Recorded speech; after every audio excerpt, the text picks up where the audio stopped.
Supertankers are hijacked as a deadline nears for the withdrawal of foreign troops from Somalia. What future awaits a nation suffering from a weak government, a divided opposition and starvation? This is Inside Story.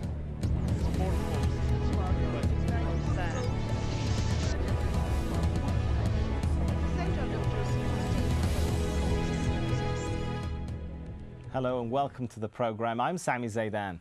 Well, piracy, poverty and politics. Some think Somalia's president may announce a state of emergency to preserve his nation's fragile political infrastructure.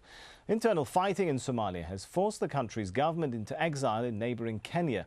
Well, just last month, Islamist militants were fighting the government for control of Mogadishu. Forces then reportedly turned on each other in a bloody battle just 30 miles outside the capital. The city has escaped Islamist control mainly due to an Ethiopian and African Union presence. Somalia's president is currently in Libya, possibly looking to garner support from Colonel Gaddafi, who is believed to have financed militant groups in the country.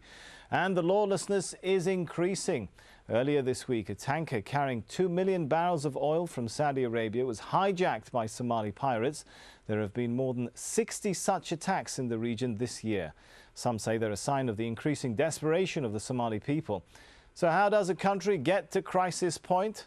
Well, Somalia hasn't had an effective government for almost 2 decades. That's since 1991. For the next 9 years, the country was subject to lawlessness until clan leaders agreed to the formation of a transitional government. A deal to set up the new parliament was finally settled in 2004. It then went on to appoint a president. But the parliament has not been an overwhelming success. In 2006, with the help of Ethiopian forces, the government ousted Islamists from the south of the country. But the Islamists joined forces with government opposition. They fought government and Ethiopian forces until a peace agreement was brokered earlier this year in Djibouti. But the Djibouti deal is failing. The Islamist groups are fighting against each other, and now even political infighting in the government threatens stability. Somalia's Prime Minister Nur Adde is blaming his own president for all of the country's problems. The president turned a blind eye to the efforts exerted by the government for national reconciliation. He attempts not only to block these efforts, but also to obstruct our endeavors by way of crippling the government. Well, joining us now, our guests in Southampton, Graham Gibbon Brooks. He's with the Dryad Maritime Intelligence Service. In London, Mahmoud Gur. He's the chair of the Somali Concern Group. And in Nairobi, Awad Ashare, a Somali MP and prominent parliamentary figure. Thanks for joining us. If I could start with Mahmoud, will Ethiopian troops completely withdraw? Well, if you look at the Djibouti initiative, yes, they said they will withdraw, but I don't think they will completely withdraw from Somalia. They may withdraw from Mogadishu, but they are expected to stick around Baidoa and also at the border towns at Fairfair, Dolo, and also maybe in Lok area. So I don't think they will completely withdraw. Even if they withdraw, what they will continue is they will continue to finance and back some of the warlords or some of the groups who are currently forming in the country, whether they are Islamists or not. So the Ethiopian hand will be in Somalia for the coming few years until a true Somali, functioning, viable Somali government is formed in the future. Well, with that possibility looming, Awad Ashare, member of the parliament, do you think it's likely that the opposition Alliance for the Re-Liberation of Somalia, or ARS as it's known, are going to see this as a deal that's been implemented and time to move on to stage 2? We hope that. We hope that this deal that has been struck in Djibouti will make a progress and will bring other opposition groups on board.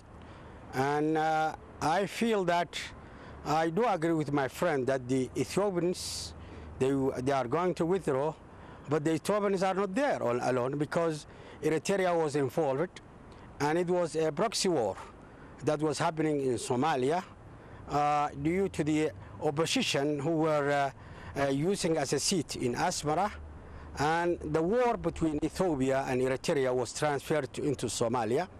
I feel the Somalians must realize the plight of their people and come together and put aside all differences in order to salvage Somalia from the ruins that has happened through the last 11 years when the civil war broke out.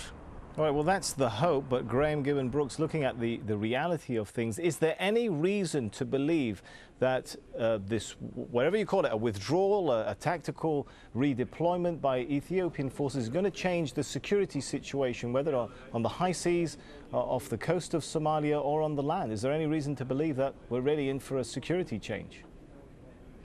Well, I think we're definitely in for change. The piracy that we're seeing is a manifestation of the problems ashore in Somalia, and many academics have looked at what the indicators and warnings are for changes, both improvement and worsening of the piracy situation. And what effectively could be a collapse of security infrastructure ashore will be bode fairly badly for piracy. As it is, the conditions for piracy are absolutely optimum. Whilst the coalition forces and international forces do their best to suppress piracy on the high seas to protect their own trade. So hang on, what do you mean by a change? Is that things could actually get worse rather than better? That's the sort of change I was talking about. Yes, I mean it's entirely possible. Down in the south, we've witnessed just on Saturday a VLCC, a very large crude oil tanker, being taken east of exiting the Mozambique Channel opposite Mombasa, 400 miles off the coast. What we're seeing is that the area of piracy has extended down to the south, and that is doubtless to do with the change, to do with the fighting, and to do with the change in security structure in the south of Somalia. Let's turn once again to Mahmoud. Given the sort of scenario you were painting, that perhaps we're not going to see a real clear withdrawal of Ethiopian troops, in that scenario it's unlikely there will be a complete cessation of hostilities and fighting. If that happens, what will be the position of the ARS? They'll be in a very difficult position to fall in line with their commitment under the Djibouti Accord and say, we're not going to fight. Well, IRS position, I mean, if you mean the Djibouti group there, because IRS is now divided into two wings. One is based in Asmara and the other is based in Djibouti. If you're talking about the group based in Djibouti, yes, they are in a very, very bad situation at the moment. As you know, the agreement hasn't been welcomed, or even if it's welcomed, it hasn't been accepted on the ground by people who are doing the fighting in the country. So if you, we have seen in the last couple of weeks that there has been a land grabbing, territorial consolidation by different Islamist groups in Somalia. So what that tells you is that there are fractures and disintegration within the fighting within the Islamists in the country at the moment. So in that case, sorry to interrupt you, mentioned, the idea of them forming a joint security force or a joint police force of 10,000 people with the transitional government seems like a dream. I'm coming to that. So what you see now is more disintegration of the ARS fighters in the country. So even if the Djibouti group shows up 10,000 or 15,000 or 5,000 and joined with the TFG forces, is still they will be seen as helping the Ethiopian occupation forces as long as the Ethiopians are there, and also and as long as the unpopular TFG government is there, because the government itself does not have any legitimacy from the Somali people.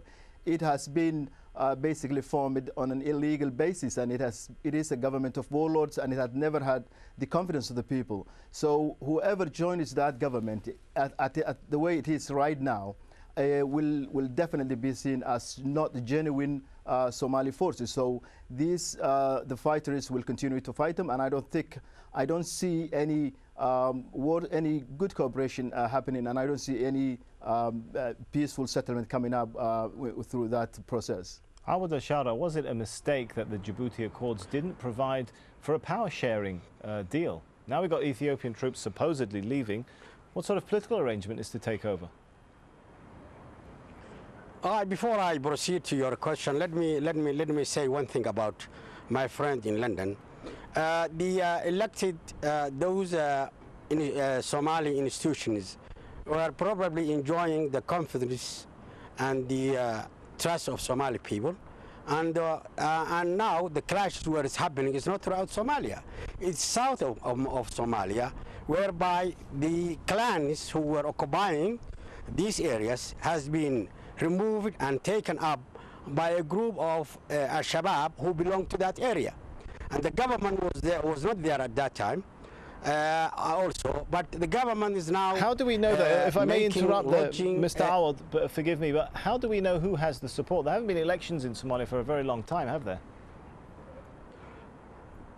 You know, because that we are enjoying that trust, we were visiting all our constituency, starting from Puntland, which is 1/3 of Somalia, and to the central areas where we have conducted reconciliation among the clans and sub-clans who were fighting in Hobya area and in Adado area in the central area. And also we did an administration in Bay and Bakol. This indicates that we were having the support of the Somali people before we I'm going to have to interrupt there once again because we are running out of time. I'm coming back. I'm afraid if I may, because we are running out of time, we're going to have to move to part 2. But before we do that, I want to allow quickly Mr. Mahmoud to come in and rebuttal on that process, which he was outlining, Mr. Awad was outlining there, that through the traditional power structures, the government does have a support base. Very briefly, before we break for break. Well, yes, thank you. Actually, if the government had the legitimacy and the confidence of the people, it wouldn't have needed to bring the Ethiopian forces to occupy Somalia. What that tells you itself is that the whole parliament of the 275, the government, do not have any legitimate support from anywhere in Somalia. They have been cornered, they have been in Baidoa, they have been in Johar, they have never been to the capital. I imagine, allow me if I may interrupt you now, I'm going to annoy both our guests on this perspective. If I may ask you, I imagine Mr. Awad would probably argue that the problem or why the TFG needed the support of Ethiopia is because the opposition was receiving support, I'm guessing many would allege, from Eritrea.